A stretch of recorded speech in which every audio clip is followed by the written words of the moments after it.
wherever that sunset is our destination for today. It's Thursday night. I'm heading to the movies.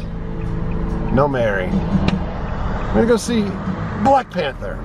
There's our destination. Two reasons why I'm coming here solo today. There's also no just. One, I'm gonna try out Movie Pass again. I've seen where some people are having problems with Movie Pass recently. And two, Mary and Jess both thought that this looked kind of boring. So I'm interested to see how the movie is. I think as we've said in prior videos, Marvel's really kind of reaching into tertiary type characters. But Black Panther to me was always associated with the Avengers. I am interested in seeing what this movie is about. I didn't watch any of the spoiler type stuff or read anything, so I'm coming in fresh. And more importantly, I'm very much looking forward to seeing how this is going to tie into the Infinity War stuff that's coming our way later this year. Movie is done. Wow. I can't wait to get home. I feel like I'm bursting to be able to talk about this. Wow. Well, I am back home, and I was so anxious to get home to be able to sing the praises of Black Panther. And I think longtime viewers of the channel have seen me kind of wafer on a lot of movies lately, most recently Star Wars, where people kind of interpreted whether I really loved the movie or hated the movie or so forth. Make no mistake about it, I absolutely loved Black Panther. And on the rating scale that we kind of tried to implement the last movie that we went to go see, of liked it, loved it, didn't like it, or hated it, this is well on the loved it scale. There is so much to like or love about Black Panther. First being, this is not necessarily what you would consider like an atypical superhero movie. This is a movie of I venture to say like epic proportions of storytelling. I mean, it clearly is the best storytelling in any kind of superhero movie that we've seen since Batman Begins. But even saying that, I think the storytelling here is better than Batman Begins. It's not a story where, I think that we get the prototypical superhero meeting the supervillain until we kind of get towards the end, which is wonderful because they build up these characters so much in the movie, and it is such an incredible story-driven movie. The biggest criticism of superhero movies that you hear on a constant basis is they didn't build up the villain enough, or it's just another throwaway villain that we didn't need to see, or it was another character that didn't have enough significant backstory. That is definitely not the case with Black Panther. Instead, we get an origin story of both the main hero, the Black Panther, unbelievably performed by Chadwick Boseman, I believe, and I apologize if I'm butchering any names, and the villain, or villains, the main villain, portrayed by Michael Jordan, who I thought was just phenomenal in the last Rocky movie, and I think it was Rocky Balboa, but unbelievable here. They do insert Claw into the movie, and as a Marvel fan, to me, like, Claw was always one of those kind of wuss villains that never really mattered. It was kind of a thing, I think, where Claw was thrown into comics here and there that never really seemed to be the greatest opponent for people, especially Fantastic Four series. This is an incredible story-driven movie that I never once felt like things were lagging. And that is one of my biggest criticisms in movies, and feeling that, we've hit a lull. There's no lull in this movie, and this movie runs long. 2 hours and 15 minutes long. But it literally feels like the movie starts, and we're progressing, and then you're kind of at the end. And I went to a packed theater. This was the 7 p.m. showing of the first night, or Thursday night of Black Panther.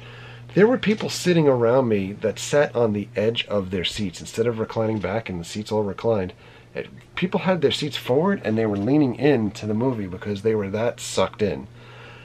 I was that sucked in.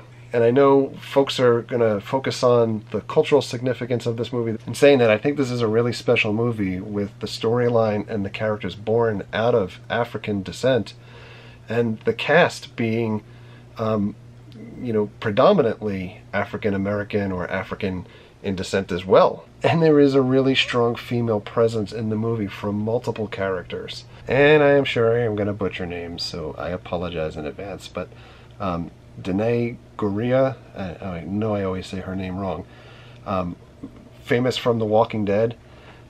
What an incredible performance on her part as well. There were times that I felt like I was going to cheer verbally out loud from some of the actions from her character. Lupita Nyong'o, and I'm really sorry if I'm butchering names, as Nakia. Awesome. I mean, I absolutely loved seeing these characters brought to life on screen. I did not realize that Forest Whitaker was in this movie prior to going into the film, so I was kind of almost taken aback that, we have Forest Whitaker just fresh out of Rogue One a year and change ago, and now playing another huge role in this movie. And just so folks should know, without any spoilers, the way the movie starts off, years back, and then fast forwards to years forward, I thought the casting of the younger versions of the main characters, especially like Forest Whitaker's character, was just spot on. It was awesome. Now, if you guys are going into this movie and you're assuming, like, we're going to get into, like, New York City or, LA or Chicago or these major metropolitan areas where there's these gigantic superhero battles where people are flying all over the place, that's not going to happen. There's two really good fight sequences in this movie, one being a little bit more on the minor side and then one towards the end, which is just epic.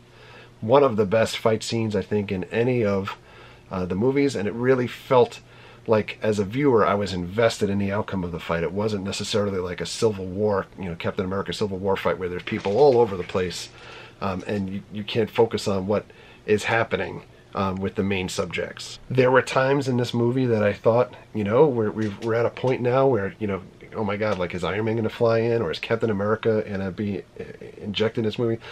And there's even a scene where I for real thought that, like, the Guardians of the Galaxy are going to show up here. But, and it is not a spoiler because they're not advertised as such. But none of that happens. This movie is self-contained on its own. I don't know if it's the best superhero movie out of all of the Marvel movies, because there are some movies that I think kind of feel like the comic has come to life. But I think quite possibly this could be the best movie that has come out of the Marvel Universe. I don't know if that makes sense to folks. This is one of the best movies that I have seen. And not only is the story building great, but the world building is awesome also in this movie. You really feel enveloped in where this is taking place.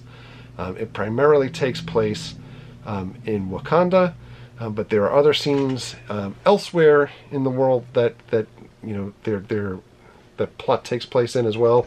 But the world building in this and bringing you in and making you feel like you're actually seeing the physical sets, and you could tell at times that there's some CGI stuff happening that kind of looks a little bit wonky, but giving that a pass, it is just absolutely amazing. I can't recommend this movie enough. I absolutely loved it. That's going to be it for now. I'm going to try to keep it short. Thank you very much for watching. Thank you for all of your likes. Thank you for your comments. Thank you for your subscriptions. Treat others the way you want to be treated. Have a great night. We'll see you guys.